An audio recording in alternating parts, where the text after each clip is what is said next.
Salam sehat buat kita sekalian dimanapun saat ini berada. Minggu Advent hari kedua. Mari arahkan perhatian kita pada firman Tuhan. Saya ajak terlebih dahulu berdoa. Terpuji kekal Tuhan, Tuhan yang senantiasa menaungi kehidupan kami. Tuhan selalu menyertai memberkati hidup kami, sehingga kami memasuki hari kedua Minggu Advent. Pada saat ini dalam pelaksanaan pekan keluarga, kami mau mengisi kehidupan kami dengan kebenaran firman-Mu. Berfirmanlah kepada kami menyambut firman-Mu dengan sukacita. Amin. Saudara-saudara yang saya kasih dalam kasih Tuhan, pada kesempatan ini silakan kita, Bapak, Ibu, pemuda, remaja, anak sekolah minggu, kita sebagai keluarga, bukalah bagian firman Tuhan yang menjadi pembacaan firman Tuhan dan pemberitaan firman Tuhan diambil dalam dua bagian perikop yang ada. Mari silakan membukanya dalam kitab Yesaya pasal 40 ayat 1 sampai 11, dan perikop yang kedua ada dalam kitab Injil Markus, yakni Markus pasal 1 ayat 1 sampai ayat 8. Saya ajak kita, arahkanlah perhatian kita pada kebenaran firman Tuhan di perikop pertama. Saya membaca firman Tuhan berkata seperti ini. Berita kelepasan. Hiburkanlah umatku. Demikian firman Allahmu.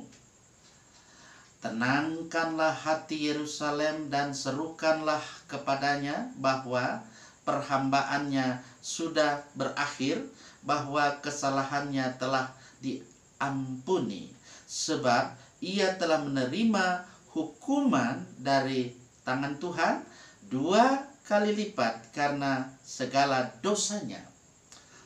Ada suara yang berseru-seru, bersiapkanlah di padang gurun jalan untuk Tuhan, luruskanlah di padang belantara jalan raya bagi Allah kita. Setiap lembah harus ditutup, dan setiap gunung dan bukit diratakan. Tanah yang berbukit-bukit harus menjadi tanah yang rata, dan tanah yang berlekuk-lekuk menjadi dataran. Maka kemuliaan Tuhan akan dinyatakan dan seluruh umat manusia akan melihatnya bersama-sama. Sungguh Tuhan sendiri telah mengatakannya. Ada suara yang berkata, berserulah. Jawabku, apakah yang harus kuserukan? Seluruh umat manusia adalah seperti rumput dan semua semaraknya seperti bunga di padang. Semua semaraknya seperti bunga di padang. Rumput menjadi kering, bunga menjadi layu apabila Tuhan menghembusnya dengan nafasnya. Sesungguhnya lah bangsa itu seperti rumput, rumput menjadi kering, bunga menjadi layu, tetapi firman Allah kita tetap untuk selama-lamanya. Hai Sion, pembawa kabar baik, naiklah ke atas gunung yang tinggi. Hai Yerusalem, pembawa kabar baik, nyaringkanlah suaramu kuat-kuat. Nyaringkanlah suaramu, jangan takut. Katakanlah kepada kota-kota Yehuda, lihat itu Allahmu, lihat itu Tuhan Allah. Ia datang dengan kekuatan dan dengan tangannya yang ia berkuasa. Lihat, mereka yang menjadi upah jerih payahnya ada bersama-sama dia, dan mereka yang diperolehnya berjalan di hadapannya. Seperti seorang gembala yang menggembalakan kawanan ternaknya dan menghimpunnya dengan tangannya, anak-anak domba di pangkunya, induk-induk domba dituntunnya dengan hati-hati. Demikian firman Tuhan yang ada di perikop pertama. Diberkatilah yang sudah bersama memperhatikan perikop pertama ini. Mari kita membuka perikop yang kedua, yakni dalam Injil Markus pasal 1 ayat 1 sampai 8. Saya membaca firman Tuhan yang bunyinya seperti ini. Yohanes Pembaptis. Inilah permulaan Injil tentang Yesus Kristus anak Allah. Seperti ada tertulis dalam kitab Nabi Yesaya.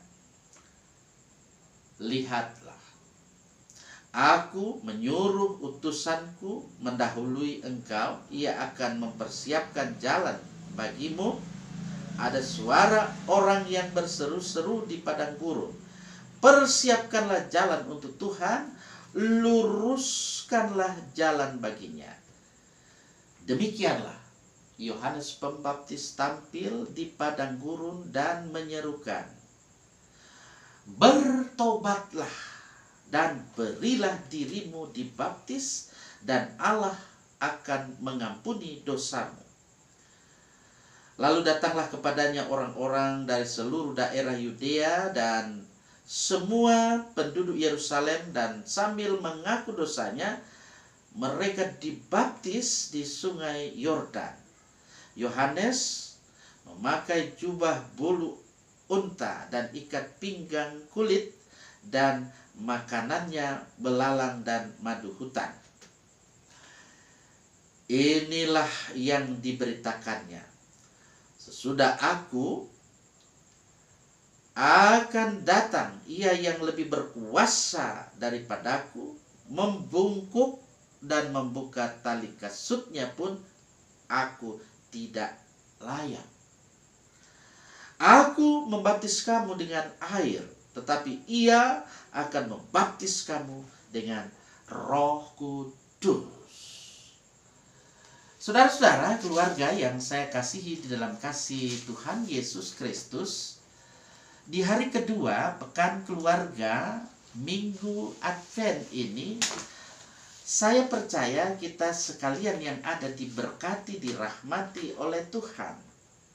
Dari dua perikop yang ada ini, mari saya mengajak kita supaya kita bersama memperhatikan bagian firman Tuhan, memperhatikan perikop yang ada ini, maka kita di dalamnya menjumpai bahwa Yesaya dalam bagian perikop ini menyatakan, dan dari perikop ini berkata-kata di pasal 10 ayat 1 sampai 11, Tuhan yang sejak lama telah ditunggu.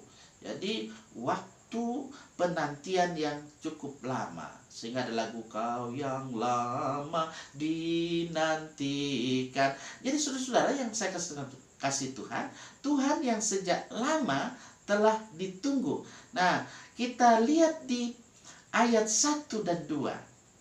Di pasal 10 kitab Yesaya, suara yang lemah lembut. Di situ katakan, hiburkanlah. Ini diimbangi oleh kelemah lembutan wanita pada pasal 66 ayat 13, dan diperkuat oleh ayat 2 di mana ada perkataan tenangkanlah hati. Secara harafiah memang ini berarti berbicaralah ke hati. Ya, bagaimana kita berbicara ke hati? Ya, ungkapan yang ada ini memang paling sering muncul dalam konteks-konteks bagaimana mau menenteramkan hati atau dalam menenangkan seseorang. Kita lihat misalnya dalam Kejadian pasal 50 ayat 21 dan Hakim-Hakim pasal 19 ayat 3, dan juga 2 Samuel pasal 19 ayat 7, Hosea pasal 2 ayat 13. Sehingga ketika kita menemukan kalimat umatku dan Yerusalem akan sering tampil dalam pasal-pasal yang ada ini, ya, yang terpisah, sehingga kita lihat di sini ada ibu kota yang ada menerima kembali anak-anaknya. Bandingkan itu dengan pasal 54 ayat 1 sampai 17, dikatakan 2 kali lipat karena segala dosanya. Ini dapat diterima, maknanya yang ada itu punya hubungan, ya, bertalian dengan kelimpahan. Misalnya itu di pasal 61 ayat 7. Kemudian Zakaria pasal 9 ayat 12. Ini di dalamnya memakai perkataan lain.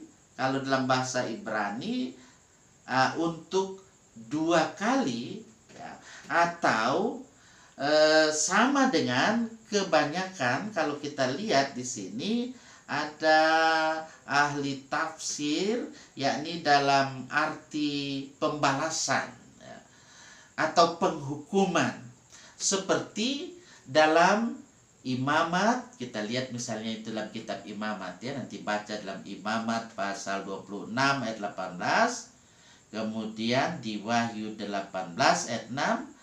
Yang pertama di sini mengungkapkan dengan baik ide anugerah yang mendasari pada pasal ini.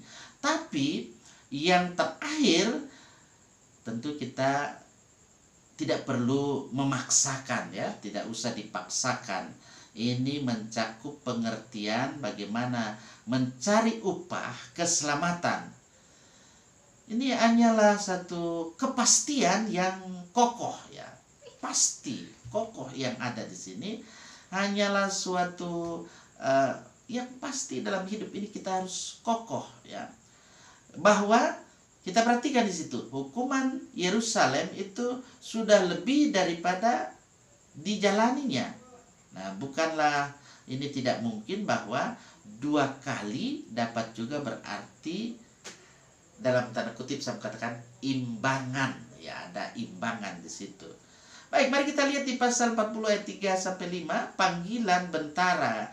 Jalan yang ada, jalan pawai yang besar, ya, biasa kalau orang pawai pasti dia banyak orang yang ada dengan pawai karnaval. Nah, kalau di Manado biasa ada pawai karnaval yang dilaksanakan oleh Gereja Masih Injil di Minahasa, pawai pemuda karnaval pasca, seperti itu. Kalau ini pawai karnaval dalam rangka Natal, seperti itu. Mari kita lihat di sini bahwa sesungguhnya ada panggilan bentara, jalan pawai yang besar yang akan diturut sertai oleh seluruh umat manusia. Perhatikan itu ayat 5, dengan tepat membuat jalan-jalan upacara, pesta-pesta yang ada, ya, pesta-pesta orang yang katakanlah dia tidak percaya pada Tuhan, itu akan mengecil, menjadi kecil. Nah,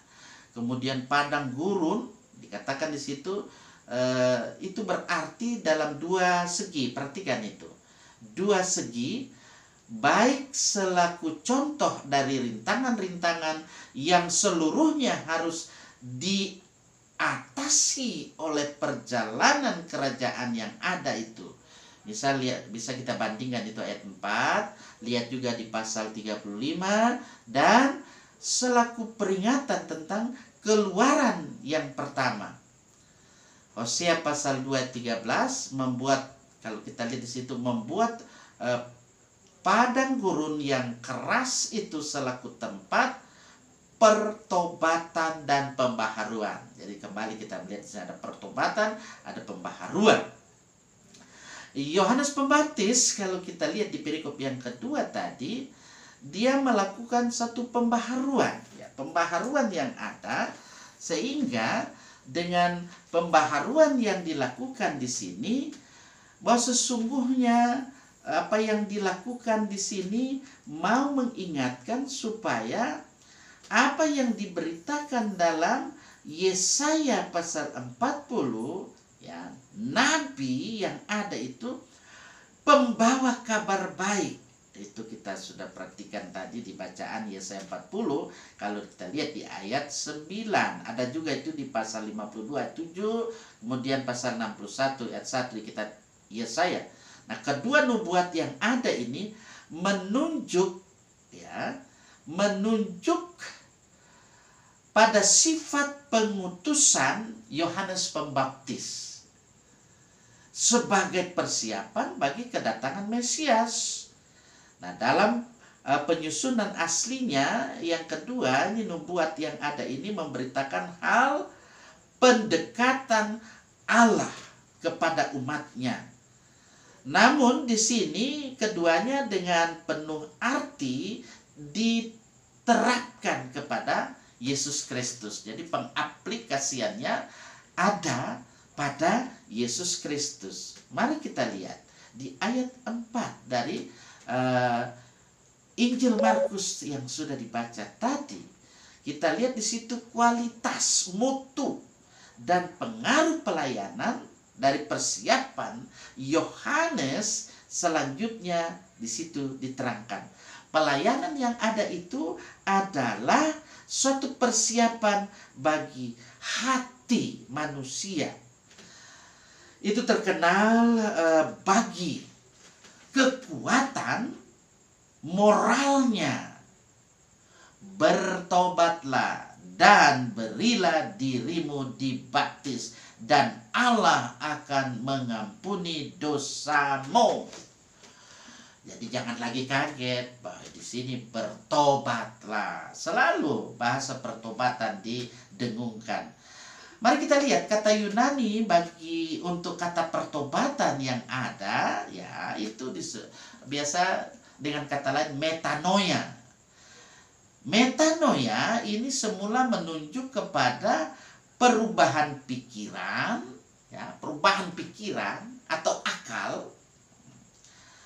Kemudian kita lihat dalam Perjanjian Baru ini, kalau kita lihat ini mendapat arti yang lebih dalam, yaitu hal menjadi sadar akan kebenaran yang mengakibatkan suatu perubahan tingkah laku.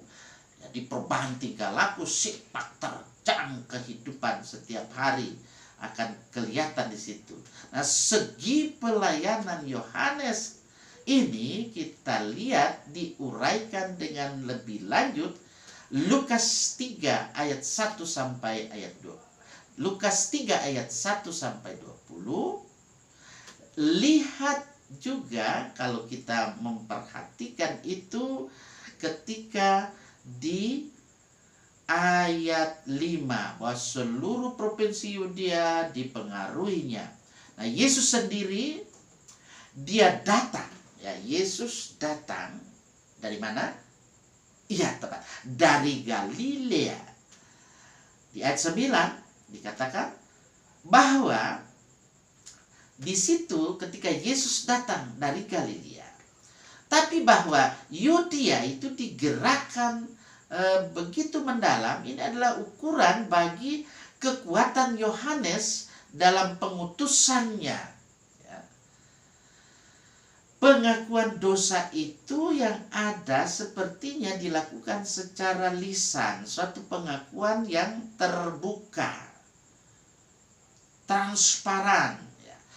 Nah, sesudah itu orang yang mengakui dosanya, ya kemudian dibaptis, yaitu dari kata baptizo, untuk intensifnya dari bapto, nah, ke dalam, ya di sungai yang ada itu, air sungai.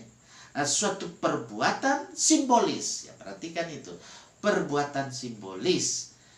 Di ayat 6 di situ kita lihat cara Yohanes ketika dia berpakaian dan makanannya disebutkan di situ menunjukkan satu kesederhanaan dan pemisahan dari hal-hal duniawi.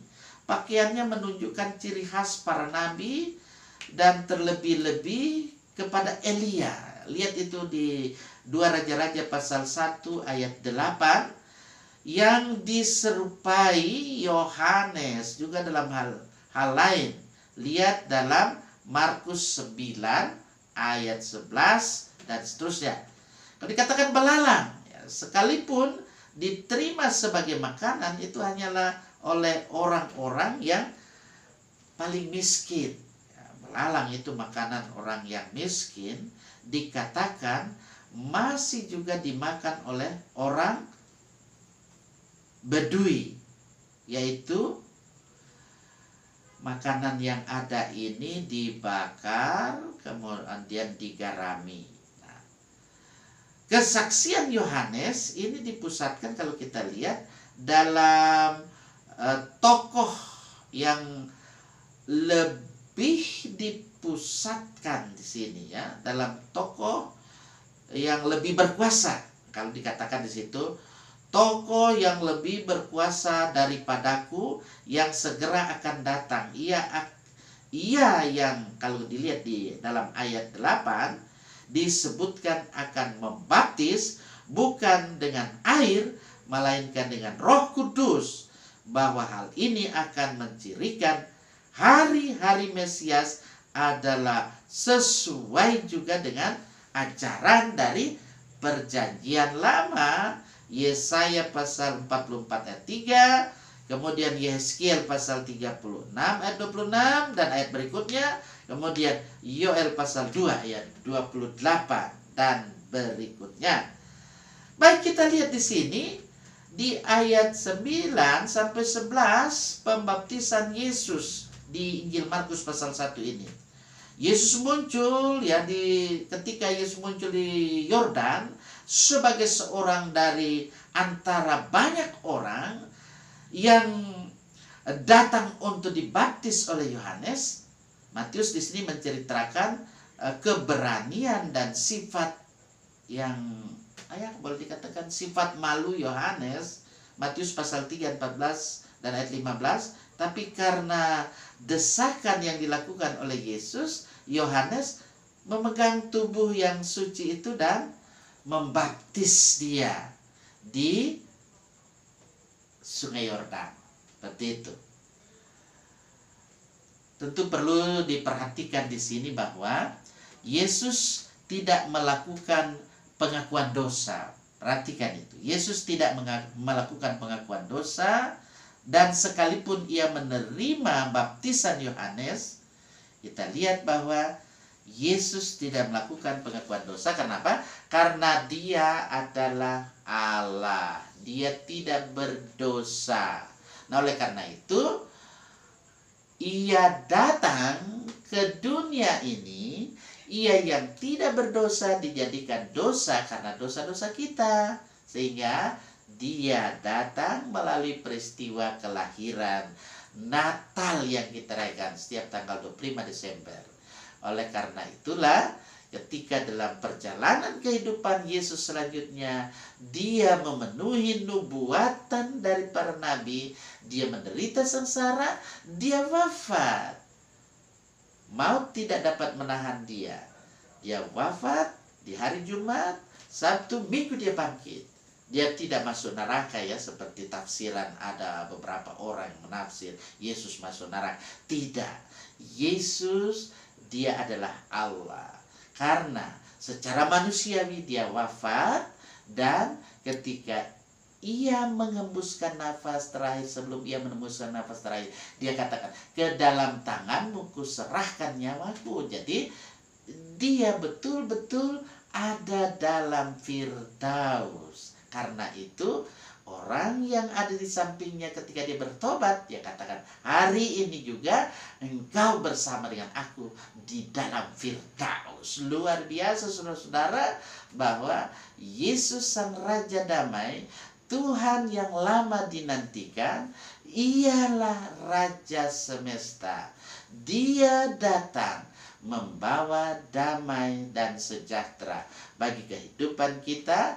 Ia mau supaya kita juga hidup bermetanoia, hidup dalam pertobatan, dalam pikiran, dalam hati, dalam sikap, perilaku setiap hari. Hiduplah senantiasa di dalam dan bersama Yesus di masa penantian ini. Rayakan Natal Yesus Kristus dengan penuh damai, sukacita, kebahagiaan meliputi kehidupan kita. Hosiana. Amin.